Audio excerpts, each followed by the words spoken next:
Danes vam bom skušal razložiti, zakaj nas debakl, fiasko, pogorevščina, polomijada ali po domače neuspeh tako prizadene in kako se z njim spopadati. Ta tema vas bo spomnila na pretekle fejle. Na takrat, ko ste na testu za las zgrešili 2, ko ste na tekmovanju za mišjo dlako zgrešili bronasto medaljo. Ali pa na takrat, ko ste si jih sami hoteli narediti frufru, pa ste se pa zastrigali in ste sred poletja morali nositi volneno kapo.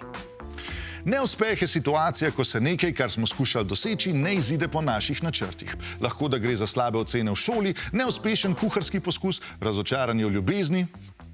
Ko dobite jahto iz ladjedelnice, pa je druge barve, kot ste upali, ko je na vaš rojstni dan prišla pet samo Beyoncé, ne pa tudi Taylor Swift. Ko se to zgodi, lahko občutimo razočaranje, užaljenost, žalost in jezo. Strah nas je, kaj bodo rekli drugi, še posebno, če dobimo kritiko od človeka, ki ga zelo cenimo. Začnemo se spraševati, a sem res zadosti dober? A sem? Zaradi dvoma nehamo verjeti v svoje sposobnosti, kar vpliva na našo samozavest.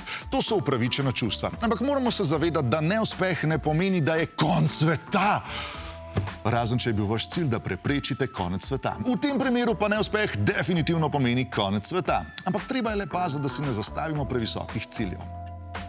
Neuspeh je sestavni del vsakega uspeha. Je priložnost za učenje na napakah. Jezo, ki jo občutimo, ko se nam nekaj ponesreči, lahko uporabimo za motivacijo, da poskusimo še enkrat in še enkrat in še enkrat. V vsako stvar je treba vložiti kar precej ene vaje.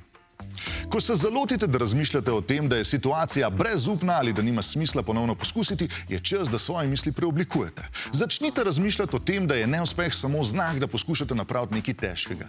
Ne iščite opravičil, zakaj vam nekaj ni uspelo. Poiščite razloge, zaradi katerih vam nekaj ni uspelo. Ne bi tako, ta kvadratna enačba je totalno glupa. Ampak bodite raj, jaz v bistvu ne znam seštevati, si bom šel najprej to pogledati. Ko boste identificirali svoje napake, boste lahko naredili načrt za naprej. Če pa ne boste ugotovili, kje ste ga polomili, pa boste po vsej verjetnosti svoje napake samo ponavljali v nedogled. Recimo, dobili boste 10 neopravičenih ur, preden boste nagruntali, da je treba samo malo prej vstati. Vsem se kdaj zgodi polomijada, tudi mačkam, tako da ne se preveč sekirati. Najslabše je, če si zaradi enega neuspeha nečesa ne boste več upali narediti. Neuspeh ni konec, ampak samo težak začetek. Michael Jordan, legenda NBA-ja, v prvem letniku srednje šole ni bil sprejet v košarkarsko ekipo, ker je bil premajhen. Če ste gledali dokumentarec Zadnji ples, potem veste, da ga je zavrnitev zelo prizadela. Celo leto je treniral kot nor, telo je pridobilo še nekaj centimetrov in ko je končno prišel v ekipo, je razbil. Michael zase rad reče, da je v karieri zgrešil več kot 9000 metov, zgubil več kot 300 tekem in 26krat zgrešil odločilni met na koncu tekme.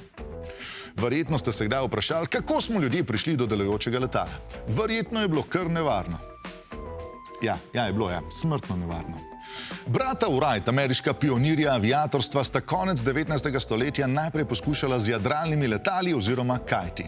Nato sta v letalo dala motor, se vanj vkrcala sama in ga v tretjem poskusu 17. decembra 1903 spravila stal, da je letalo uspešno letelo 12 sekund. In vi ste zdaj samo 2 neuspešna poskusa, to pa ni tako slabo.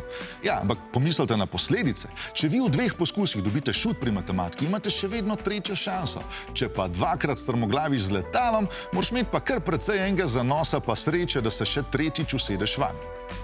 Večini se zgodi polom, preden uspejo. Le redkim uspe v prvo, tako da ne se preveč sekirati in poskušajte naprej.